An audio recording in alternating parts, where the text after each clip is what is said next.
Halo, adik-adik. Selamat pagi. Hari ini kita akan belajar tentang perubahan wujud benda. Ada yang tahu apa itu perubahan wujud benda? Selamat pagi, Pak.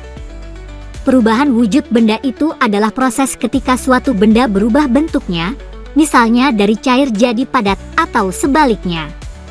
Contohnya, air yang dibekukan jadi es, atau es yang mencair jadi air lagi. Perubahan ini terjadi karena suhu, Pak. Seperti kalau es terkena panas, dia akan mencair. Wah, bagus sekali. Penjelasanmu sudah sangat lengkap. Perubahan wujud benda memang dipengaruhi oleh suhu, dan kita akan melihat lebih banyak contohnya hari ini. Ayo kita lanjutkan pembahasannya.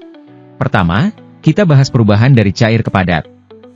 Contohnya, air yang kita masukkan ke dalam freezer.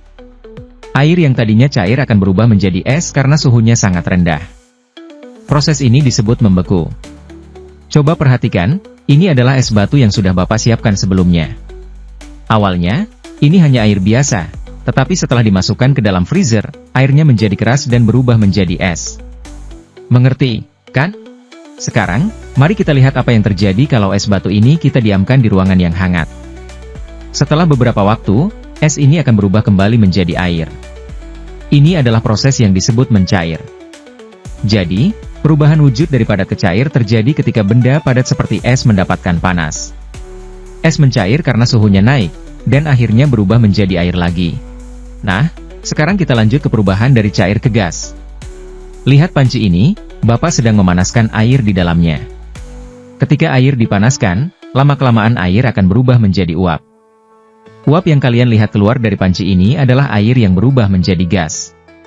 Proses ini disebut menguap. Menguap terjadi saat air mendapat panas yang cukup dan berubah menjadi uap atau gas.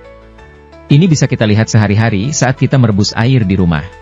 Sekarang kita bicara tentang perubahan dari gas ke cair, yaitu kondensasi atau mengembun. Lihat gelas ini, Bapak baru saja mengambilnya dari kulkas. Di luar gelas ada tetesan-tetesan air. Apakah kalian tahu dari mana air ini berasal? Ini berasal dari uap air di udara yang berubah menjadi cair ketika menyentuh permukaan gelas yang dingin. Jadi, saat uap bertemu dengan benda dingin, dia berubah jadi air. Proses ini terjadi, misalnya, saat kita melihat embun di pagi hari. Jadi, hari ini kita sudah belajar tentang berbagai perubahan wujud benda. Dari cair ke padat disebut membeku, dari padat ke cair disebut mencair, dari cair ke gas disebut menguap, dan dari gas ke cair disebut kondensasi atau mengembun.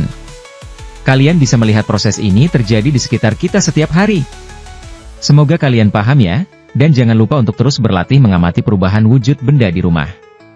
Sampai jumpa di pelajaran berikutnya.